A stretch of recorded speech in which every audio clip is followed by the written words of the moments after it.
জুলাই আগস্টে আমরা আন্দোলন করেছি। এই জুলাই আগস্টে ছাত্রলীগ, আওয়ামী লীগ এবং পুলিশ লীগ ঐক্যবদ্ধভাবে আমার ভাইদের উপরে কিভাবে গুলি করে নির্মমভাবে হত্যা করেছে। আমি ঢাকাতে পড়াশোনা করি, আমি ঢাকা সায়েন্স ল্যাব, পল্টন, শাহবাগ ইত্যাদি থেকে আন্দোলন করছি। চাঙ্কারপুরে 4 আগস্ট আমার চোখের সামনে পলিটেকনিকের 3টা ছাত্রকে গুলি করে হত্যা করেছে পুলিশ। শেখ হাসিনা পার্টি হাসপাতালের উপর থেকে স্নাইপার গুলি করেছিল। আমরা এখনো ভুলি নাই, আমরা রক্ত দিয়ে ব্রিটিশ সরকারকে এই বাংলাদেশ থেকে তাড়াতে সক্ষম হয়েছি। কিন্তু এই ব্যাসিসের দোষর এখনো চপ্পু এখন এই বঙ্গভবনে রেখে গিয়েছে।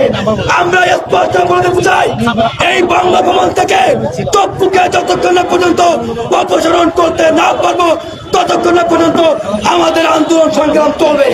আজকে এই রক্তের উপর দাঁড়িয়ে যে স্বরাষ্ট্র উপদেষ্টা জাহাঙ্গীর আলম বসেছে, এই জাহাঙ্গীর আলমের কাছে আমরা জবাব দিতে চাই কিভাবে এই স্বরাষ্ট্র উপদেষ্টা তারা আইন শৃঙ্খলা বাহিনী দিয়ে কেন সাবেক রাষ্ট্রপতি আব্দুল হামিদ খানকে বাংলাদেশে রাখতে পারলো না, কিভাবে বাংলাদেশ থেকে পালিয়ে চলে গেল, এটা স্বরাষ্ট্র উপদেষ্টাকে আমাদের কাছে জবাবদিহি করতে হবে।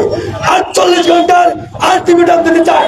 48 ঘন্টার ভিতরে যদি স্বরাষ্ট্র উপদেষ্টা যদি জবাব দিতে না করে, তাহলে তার গদি থেকে টেনে হিসেবে কি হবে না হবে সেটা দেখতে হবে।